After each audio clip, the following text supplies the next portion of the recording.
जैसा कि अब आप देख रहे हैं इधर हम लोग कपिलवस्तु महल के अंदर प्रवेश करने वाले हैं। अब आइए हम देखते हैं उसके अंदर कि उनके रहन सहन कैसे थे, क्या होता था, महल के किस पार्ट का किस तरह से यूज किया जाता था। कि आप देख रहे हैं यहाँ पे इस स्तूप के बारे में कुछ थोड़ी बहुत बातें बताई गई हैं। ये बहुत अधिक नहीं है, लेकिन मैं आपको थोड़ा डिटेल में आगे चल के बताता हूँ। यहाँ का पूरा मैप है, पूरे पार्क का, पूरे स्तूप का ये पूरा मैप है। आप इसके थ्रू आप थोड़ी बहुत जानकारी हासिल कर सकते हैं। आइए मैं इनसे बातें करता हूँ। है शुरू। जैसा कि आप देखिए हम लोग स्तूप के अंदर ही जा चुके हैं। हमारे सामने एक भंते जी हैं, उनके बारे में थोड़ी जानकारी लेते हैं। उनको हो सकता है कुछ और भी पता हो, तो हम उनसे कुछ जानकारी हासिल करने की कोशिश करेंगे। बाबा कहाँ से आ गया है? हम लोग यहाँ पर कुछ आए हैं, पूरा एक रिकॉर्डिंग कर रहे हैं इसको, ताकि हम लोग इसको यूट्यूब पे डाल सकें और लोगों को इसके बारे में जानकारी हासिल हो सके। तो बाबा कहाँ से हैं आप? कपिलवस्तु ही है।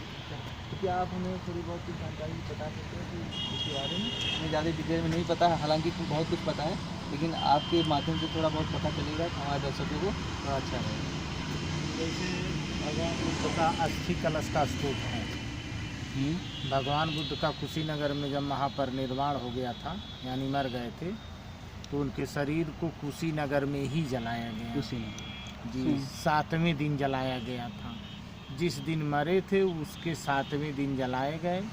जलाने के बाद जो शरीर का राख और हड्डी बचा उसको 8 भागों में बांटा गया। 8 राजा ले गए। तो पहला भाग्य जो था साक के लोगों को मिला, उनके खानदान वालों को। साक जी, तो साक के लोगों ने जो है ये कलश में रख करके उनके अस्थि को यहाँ खुदाई करके स्थापना की पूजा वंदना करने के लिए। तो ये भगवान बुद्ध का अस्थि कलश का स्तूप है। उनके माता जी का नाम था महामाया और उनके पिताजी का नाम था राजा शुद्धोधन और उनके मौसी का नाम था महाप्रजापति गौतमी। उनके पिताजी 2 शादी किए थे, इसलिए उनकी माता और उनकी मौसी साथ ही साथ यहाँ से 1 किलोमीटर पीछे गनवरिया राजप्रसाद उसका नाम है, जो राजमहल था राजा शुद्धोधन का, वहीं वो रहते थे गनवरिया राजप्रसाद में। 16 वर्ष में बुद्ध का शादी हुआ था। एक बच्चा भी था जिसका नाम राहुल था। 29 वर्ष की उम्र में घर छोड़ के चले गए थे। बिहार के बोधगया में बुद्धत्व की प्राप्ति हुई। बुद्धत्व प्राप्ति के बाद कपिलवस्तु में 6 बार आए थे, अपने राजमहल में नहीं गए थे।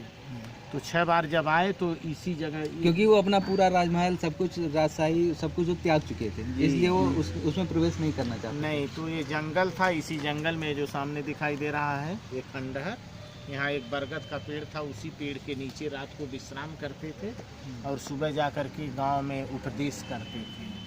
वो कहते थे कि मानव का जीवन मिला है तो अच्छा जीवन जीने के लिए 5 मंत्रों को याद करो, जिसको 5 शील कहा जाता है।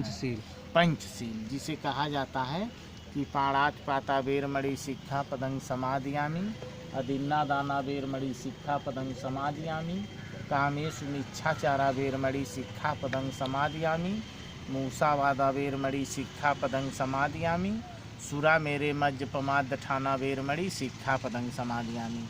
पाणात पाता बेरमणि शिक्षा पदं समादयामि का मतलब होता है कि यह कारण जीव हत्या नहीं करना चाहिए। अदिन्ना दाना बेरमणि शिक्षा पदं समादयामि का मतलब होता है चोरी नहीं करना चाहिए। मगर ताला तोड़ के चोरी, सेन काट के चोरी, वो तो चोरी है। किसी का सामान रास्ते में गिरा हुआ है, अगर उठाते हैं तो भी चोरी के श्रेणी में आता है। तीसरा कामेषु मिच्छाचारा बेरमणि शिक्षा पदं समादयामि, यानी पराई स्त्री से गलत व्यवहार नहीं करना चाहिए। चौथा मूसावादा बेरमणि शिक्षा पदं समादयामि का मतलब है किसी के बात को सुनकर चुगली नहीं खाना चाहिए। ये भी पाप है जी, बहुत बड़ा पाप है। चुगली खाना महापाप है। चुगली खा जाते हैं लोग, ऐसा चुगली खा जाते हैं 2 सगे भाई रहते हैं छूट जाते हैं। और 5वां है सुरा मेरे मज्ज पमाद ठाना बेरमणि शिक्षा पदं समादयामि का मतलब होता है कि नशीली वस्तुओं का प्रयोग नहीं करना चाहिए। तो भगवान बुद्ध घर घर जाकर के यही उपदेश करते थे इस नगर में, और उसके बदले जब उनको ज़रूरत पड़ता था तो भिक्षाटन करते थे, यानी भीख मांग लेते थे खाने के लिए। तो जब नगर के लोगों ने पहचान लिया 5-6 दिन में कि ये तो राजकुमार हैं, राजा शुद्धोधन के लड़के हैं, भिक्षाटन कर रहे हैं, तो इसकी जानकारी राजमहल में दिए। तो राजमहल में जब राजा शुद्धोधन को इस बात का जानकारी हो गया कि राजकुमार आए हुए हैं, जंगल में हैं और यहाँ नहीं आए, तो राजा शुद्धोधन और उनके साथ में जो राज्य के और कर्मचारी लोग थे, सब लोग आए यहाँ पे बुलाने के लिए कि आप राजमहल में चलें और भिक्षु संघ को ले चलिए, वहाँ रहने का व्यवस्था, भोजन व्यवस्था सभी है। और आप शाक्य वंश के हैं, शाक्य वंश का काम भिक्षाटन करना नहीं, अगर आप भिक्षाटन करते हैं तो इससे शाक्य वंश का मानहानि होता है। मगर भगवान बुद्ध ने कहा ठीक है, जब तक राजकुमार थे, राजमहल में थे, बुद्धत्व प्राप्ति के बाद अब हमको राजमहल में रहना ठीक नहीं है, हम इसी जंगल में रहेंगे, जंगल में रह करके, और यहाँ से हमको लोगों को उपदेश देने में आसानी है।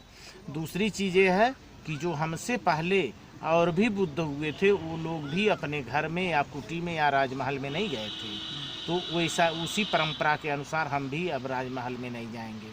तो उनके पिताजी को जब ये जानकारी हो गया कि अब नहीं जाएंगे, तो ये बनवाए, इसका नाम है निग्रोधाराम बुद्ध विहार। ये किनारे किनारे जो कमरा टाइप बना है उसमें बौद्ध भिक्षु रहते थे, अब बीच में एक कमरा बना हुआ है जिसमें भगवान बुद्ध विश्राम करते थे। निग्रोधाराम बुद्ध विहारो है, और ये दोनों मंदिर थे। और आज से 2500 साल पहले भगवान बुद्ध ने ही पता लगाया था, जिसको हम योग साधना कहते हैं, उसका नाम था 2500 साल पहले विपासना।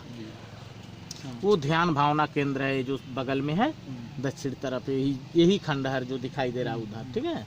तो वो ध्यान भावना उसमें बताते थे भगवान बुद्ध की कौन सी बीमारी को खत्म करने के लिए कैसा ध्यान करना चाहिए। हाँ, कैसा ध्यान करेंगे तो वो बीमारी धीरे धीरे समाप्त हो जाएगी। तो बाबा उनको जब निर्वाण प्राप्त हुआ था तो उनकी अस्थियों को तो यहाँ पे लाके दफनाया गया था, गाड़ा गया था। हाँ। तो क्या ये बाद में बनाया गया या उससे पहले? ये जैसे स्तूप हम देख रहे हैं ये काफ़ी पुराना हमें लग रहा है, इन्हीं ईंटों का बनाया गया हुआ है। जैसे जो उनके खानदान के लोगों ने बनाया जिस ईंटे से, वो तो ईंटें गिर गए थे। हाँ। फिर जो है बहुत बाद में जब सम्राट अशोक कलिंग युद्ध के बाद बुद्ध धर्म को स्वीकार किए, तो उन्हीं ईंटों को, जो ईंटें गिरे हुए थे, उन्हीं ईंटों को फिर वो जोड़वा दिए। अच्छा। तो नया हो गया। आज भी पुरातत्व विभाग जो इसमें से कुछ टूटता है, मान लीजिए टूटा हुआ दिखाई दे रहा है ना, ये टूटा हुआ है, या कोई इसको तोड़ ले गया अपने महल में लगाने के लिए, जैसे तो इसको तोड़ करके उठा ले गए, तो ये अब ईंटें उस जमाने का तो कहाँ मिलेगा। मगर इसकी जब खुदाई होगी, ये ईंटें देखिए, यहाँ ईंटें हैं ना, तो इसमें कईयों ट्रक ईंटा पड़ा है। अच्छा। ये जो प्लाट है, तो जब जरूरत पड़ेगा ईंटों का, तो इसमें से खुदाई करके इसमें चुनाई कर देंगे, जोड़ देंगे। हाँ, ये ईंटें क्या उसी टाइम के हैं? क्या उसी टाइम के हैं। अच्छा। हाँ, जिस तरह से आप यहाँ की ईंटों को आप देख पा रहे हैं, ये ईंटें आज के 2500 साल के पहले भी हमारी सभ्यता काफ़ी अधिक विकसित थी। यहाँ पे पके हुए ईंटें लगाए गए हैं।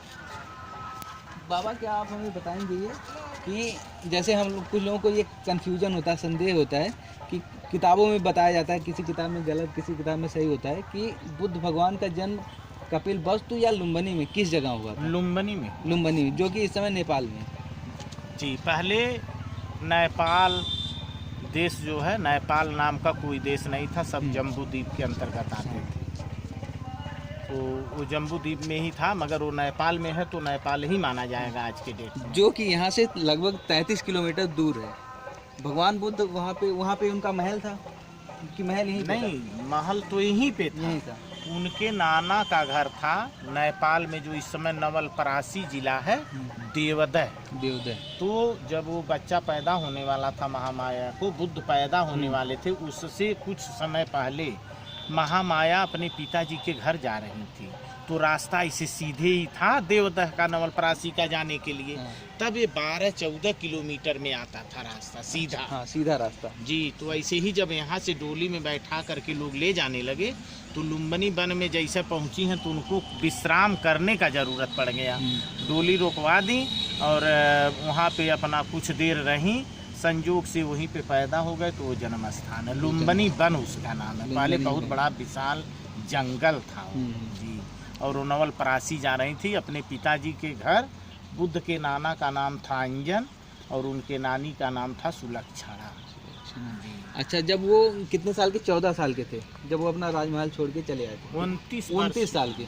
तो फिर मतलब वहाँ पे उन्होंने अपना राजमहल छोड़ के यहाँ चले आए थे? यहाँ नहीं, बिहार में गया में गए थे। हाँ, भगवान उनको खोजने चले, जहाँ पे उनको ज्ञान प्राप्त हुआ। जी, बिहार के बौद्ध ज्ञान की प्राप्ति।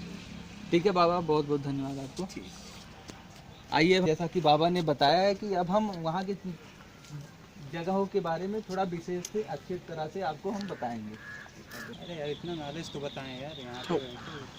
ये लोग पाते हैं तभी तो यहाँ रहते हैं। जैसा कि आप देख रहे हैं इस स्तूप को, जैसा कि बाबा ने बताया कि जब उनको निर्वाण प्राप्त हुआ था उस समय उनकी अस्थियों को 8 बराबर भागों में बांट दिया गया था, जिसमें से एक भाग को बाकी 7 राजा उसको लेके चले गए थे, एक भाग जो बचा हुआ था उसको यहाँ पे साक्यों में। दबा दिया गया था। जैसा कि साक्य के राजा थे, ये पूरा जगह साक्य राजधानी साक्य राज्य के अंतर्गत आता था और उसके एक पार्ट को यहाँ पे दबाया गया था।